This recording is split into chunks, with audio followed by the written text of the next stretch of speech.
There's much talk about bun and cheese, while some are busy preparing for the numerous activities to unfold on the weekend. However you choose to observe the season of reflection and forgiveness, we want you to be safe. Be careful whether you walk, ride or drive. Also, let's look out for each other. It costs nothing to be each other's keeper. I'm Adrian at Kingston, and this is Jamaica Magazine. As we turn the pages today, we put you in the spotlight. Stay with us. What can a little germs do?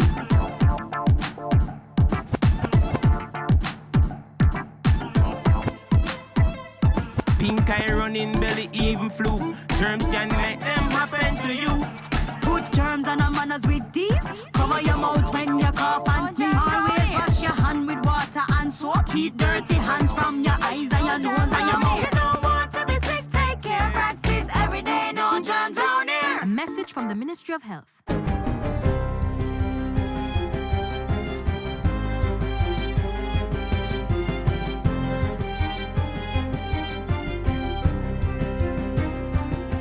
Good day, I'm Lorraine Mendez, and this is your JIS News for Tuesday, April 16. The Ministry of Health has initiated mandatory training of its rapid response teams across the island in reaction to a worldwide increase in measles cases. About 60 healthcare professionals have already been trained in measles outbreak response.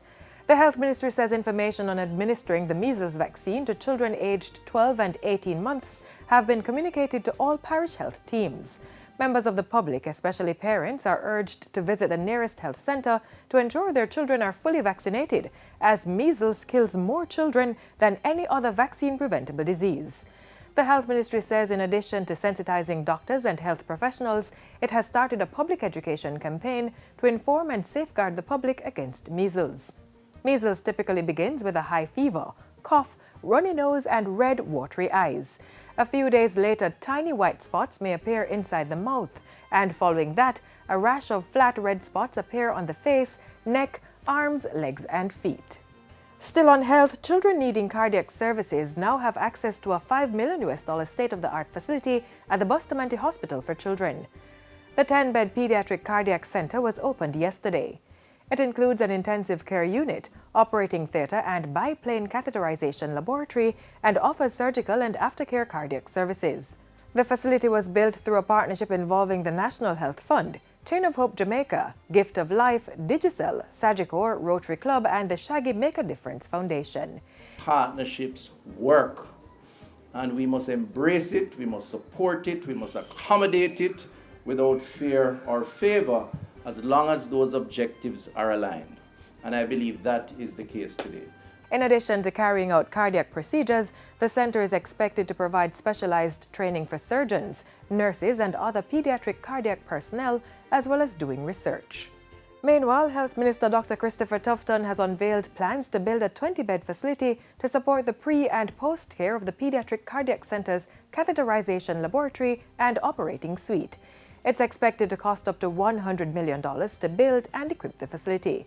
Dr. Tufton says the National Health Fund team, working with the Southeast Regional Health Authority, has been having discussions with some of the partners to do a technical assessment. I am committing that we will deliver this building within a year after approvals are given, which normally takes 3 to 4 months. According to Minister Tufton, over 400 children are born in Jamaica with congenital heart-related disease, about 200 of whom require some level of surgical intervention. In other news, government has signed 2 financing agreements with the European Union, EU, valued at 20 million euros or 2.8 billion Jamaican dollars. The agreements, which were signed on Monday, fall under the 11th European Development Fund. 509 million Jamaican dollars is to support the Public Finance Management Reform Program, with an initial disbursement of $132.5 million. Under the Public Finance Management Program, we are assisting the government in building the necessary structures of a modern, integrated financial management system, which will further improve public governance, transparency, accountability and delivery of public services. Forest management will also be addressed through a disbursement of 2.3 billion Jamaican dollars, starting with 279 million. The Improved Forestry Management for Jamaica Budget Support Program in the amount of 16.5 million euros is intended to build the country's climate resilience by promoting sustainable forest management. Importantly, the program will also be seeking to better utilize forest resources for economic and social purposes. The EU represents the largest provider of grant resources to Jamaica through its cooperation program in support of Jamaica's National Development Plan, Vision 2030. Meanwhile, CARICOM and the European Union have signed 6 financing agreements valued at €114.8 million. The money will support the framework for CARICOM integration and the implementation of CARIFORUM States Economic Partnership Agreement. Also on the agenda are the Caribbean Investment Facility and criminal justice systems, as well as promoting regional integration in the Organization of Eastern Caribbean States. The agreements were signed on Monday by Secretary General of CARICOM and the CARIFORUM, Ambassador Erwin Larocque, and Commissioner in charge of International Cooperation and Development in the European Commission, Neven Mimika. It is also testimony to the commitment of both the European Union and CARICOM and CARIFORUM to the importance of regional cooperation and integration as a means to address the enormous challenges faced by this region. I look forward, like you, to timely commencement of implementation so that the benefits to be derived can be felt in the short to medium term. And finally, over 40,000 students today sat the language arts and science components of the curriculum-based test in the primary exit profile PEP exams. They will complete PEP tomorrow when they sit the mathematics and social studies components of the test. The 90-minute exams are comprised of 40 selected and constructed questions. PEP's ability test was conducted on February 26, followed by performance task on March 27 and 28. Parents and teachers of grades 4 and 5 students are being urged to work with their children as they prepare to sit the performance task exams in the coming months. Grade 4 students will sit the exam on May 30 and 31, while the test will be administered on June 20 and 21 for grade 5 students. And that's it for JIS News today. I'm Lorraine Mendez. Thanks for watching.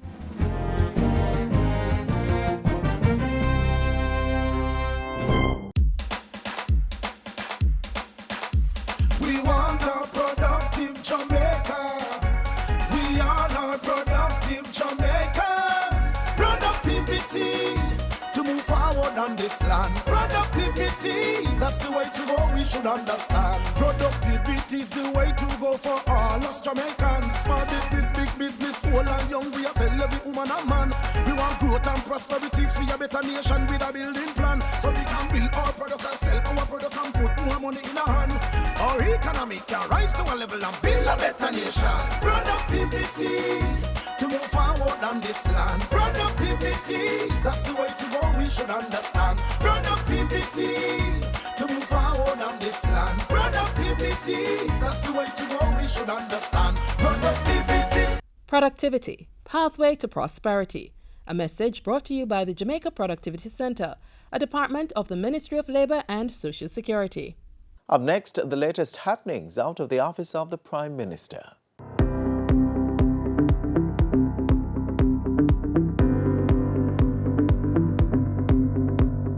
Wigton shares available April 17. Ground breaks for newest Trelawney Hotel and new housing development for Manchester. You're watching Jamaica House Weekly. I'm Anthony Morgan.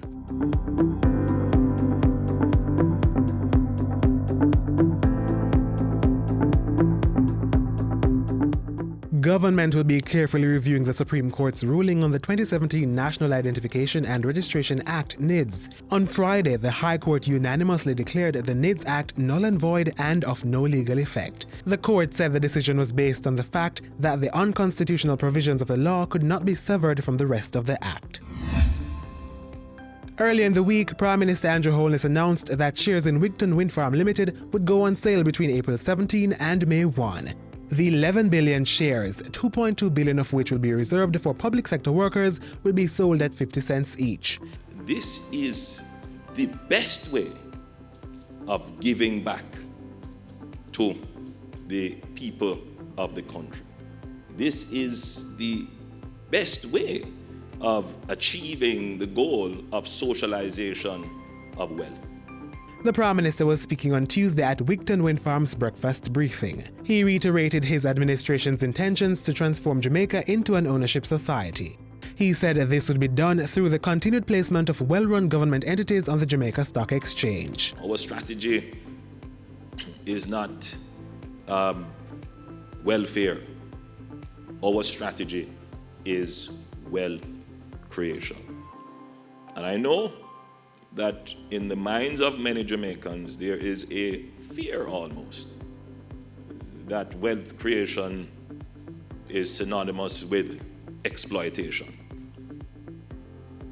Again, we have to get that out of our psyche, out of our way of thinking. Jamaica is destined to be a rich country, and we must never be afraid of wealth. We mustn't be afraid of making a profit. Profit is a good thing. By Friday, the Prime Minister brought his pitch for an uptake of shares in the largest wind energy facility in the English-speaking Caribbean to Montego Bay. This investor forum is about getting the average person to consider having the stock in their investment. Even if you didn't invest before, consider it. This is a means of giving you the opportunity for the ownership economy. Mr. Holness hopped next door to Trelawney, where he broke ground for the Amatera Group's integrated real estate development. The 1,000-acre beachfront property incorporates tourism, agriculture, logistics, business process outsourcing, manufacturing, housing, entertainment, and medical facilities. The first phase of the project involves the building of an 800-room hotel, with plans to increase the room stock to 8,000. This will be a symbiotic development where everything is connected, everything feeds off each other, and you're creating almost a new town.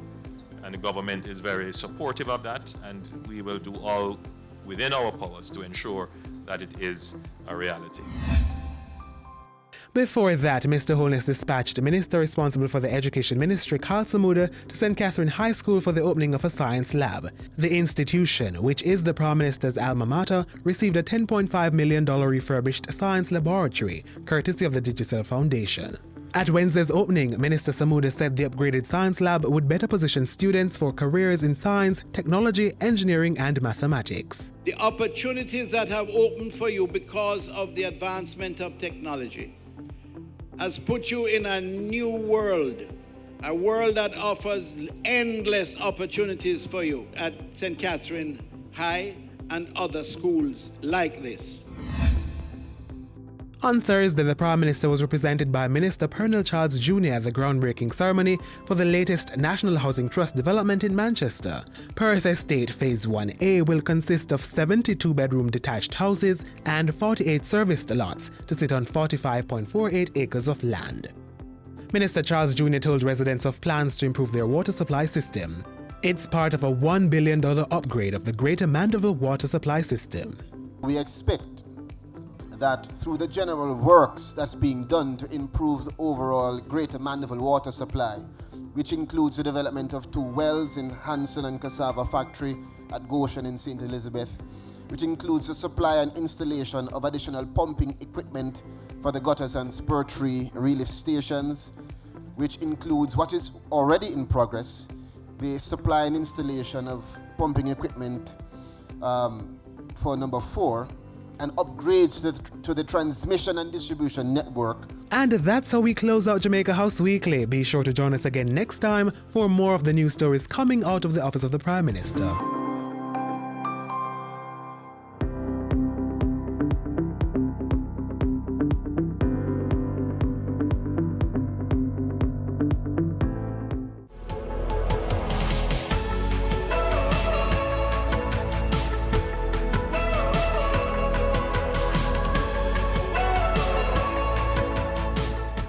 As we observe National Farmers Month, we showcase one of Jamaica's favorite produce. Saturday soup is nothing without it. You're being served pumpkin.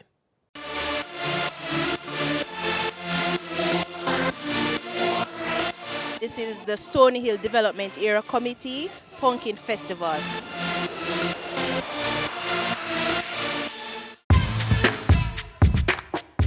I'm very excited about this pumpkin something.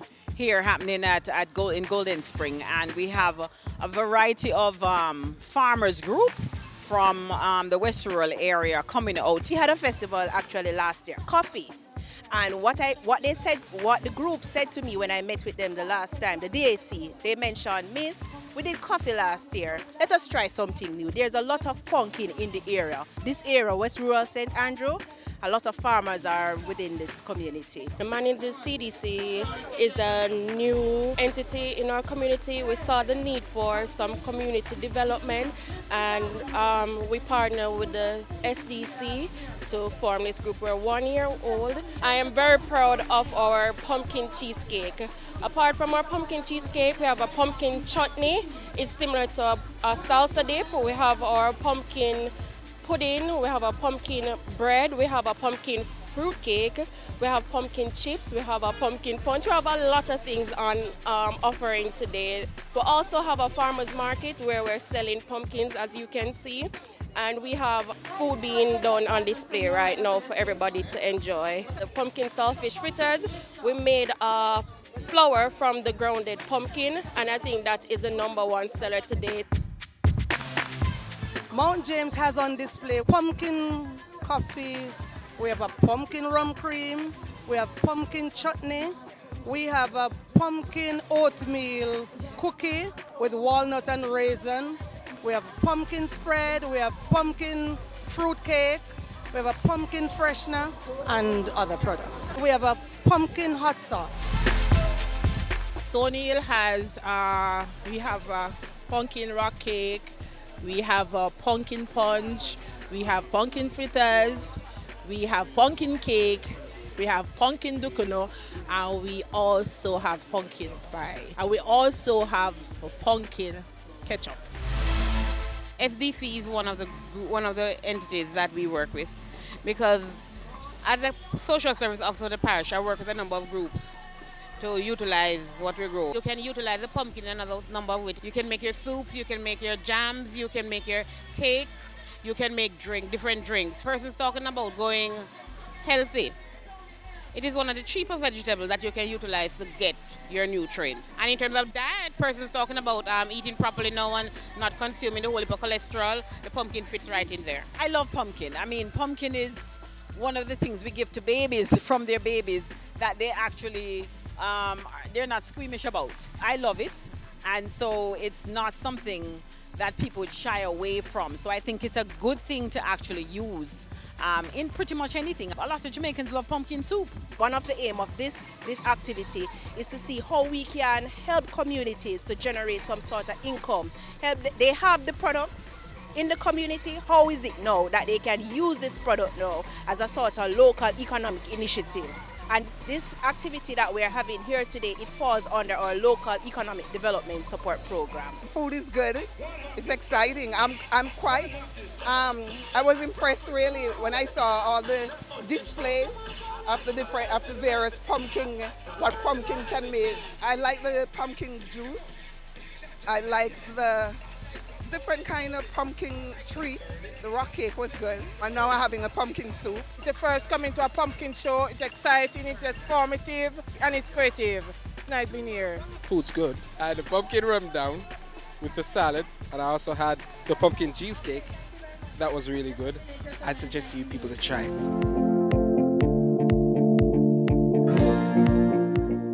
It's a fruit. Actually, when I was doing the concept document for this, and somebody asked, is this a fruit or a vegetable? And I went and I did my own research, and it's actually a fruit. It may be a fruit, but we use it as a vegetable. We utilize it as a vegetable. So how somebody eats, say, a mango, is not how they would utilize a pumpkin. Pumpkin is a fruit. Yes, it's a fruit. It is a fruit. This event would not have been possible without our sponsors, the Social Development Commission, of course, and the various business places within the development area, the Member of Parliament, Mrs. Juliet Cuthbert-Flint, and the Councillor, Tosha Schwab, and of course, the 8 communities that are represented here today. I applaud SDC for partnering with the farmers in West Rural St. Andrew.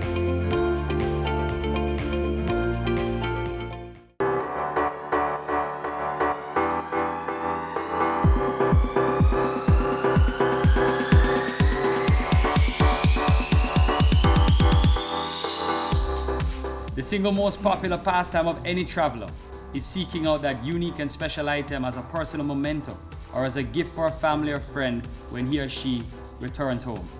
Tremendous potential exists in this area, but the surface has not even been scratched. The shopping network has been the responsibility of changing all of that.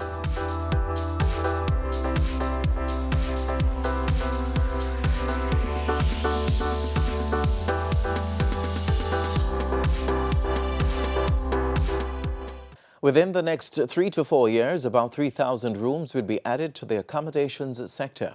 This is in an effort to respond to the demand in tourist arrivals as the rate of stopover visits continues to increase. Since January, close to 1 million persons have visited the island.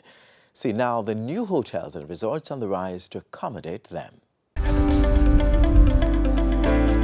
St. Thomas in the east is also to see an increase in tourism rooms. The government of Jamaica has targeted the parish for special development focus, and tourism has been selected as a key driver for that development.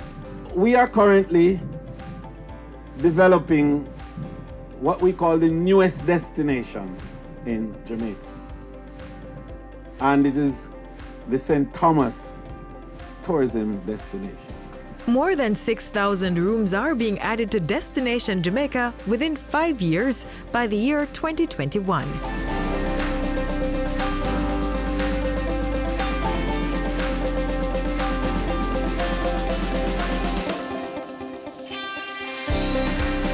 Jamaica has become accustomed to hosting more than 4 million tourists in a year.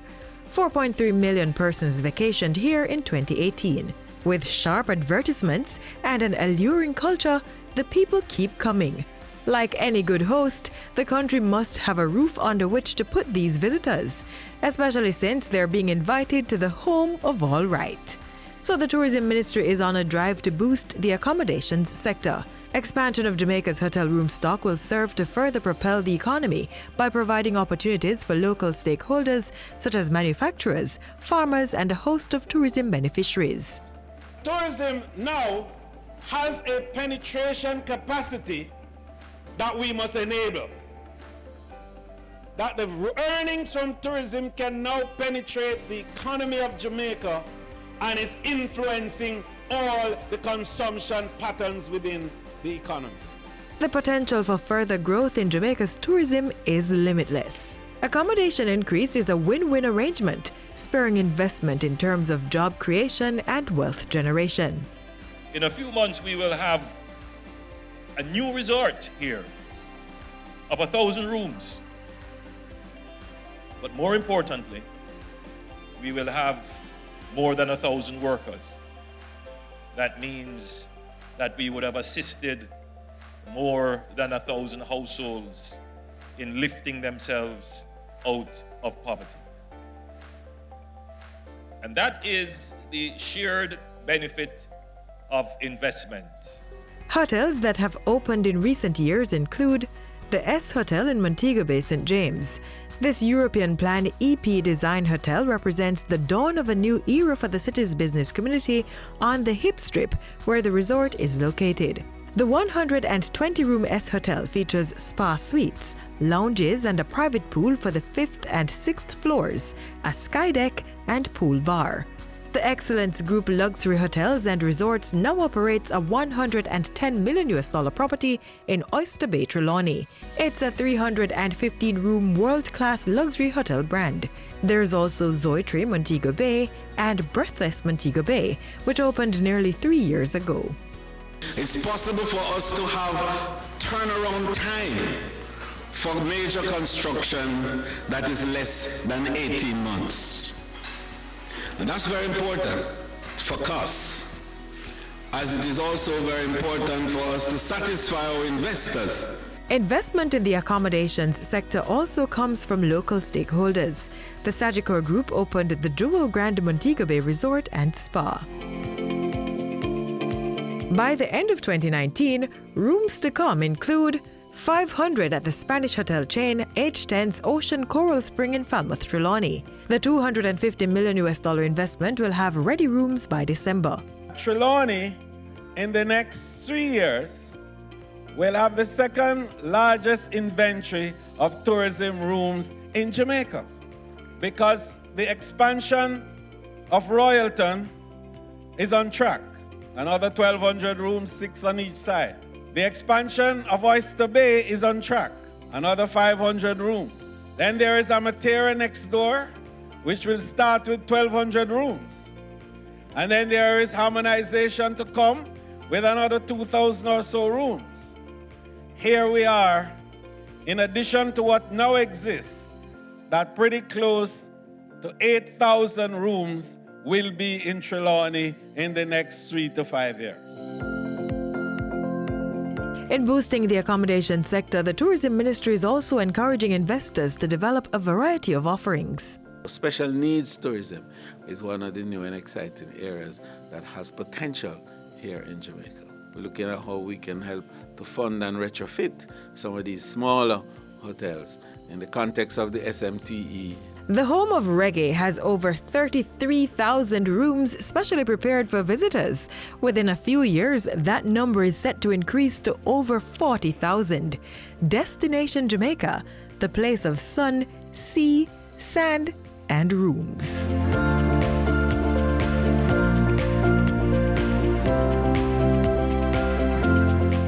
If you no want pop down and fenke, you fi burn mosquito and run with dengue. So no make water cycle in open container. For them we breed up under the danger. Usher them out, run them away. Zap them with the zapper and down them with spray. Use mosquito net and mosquito screen. Protect your household, now make them come in. If you no want pop down and fenke, if you burn mosquito and run with dengue. If pain lick your head and your joints and your eye, and you want fever meat and your temperature high, it could be dengue, don't hesitate. See a doctor, don't self-medicate. For some painkiller can make you bleed and you will try to recover and don't succeed. We no want pop down and fenke.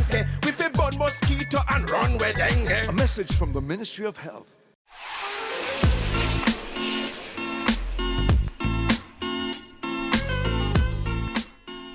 The magazine closes for today, but please visit our social media pages. We're just a click away. You may also download our app to be notified of our new posts. Until next time, I'm Adrian Atkinson. Thanks for watching.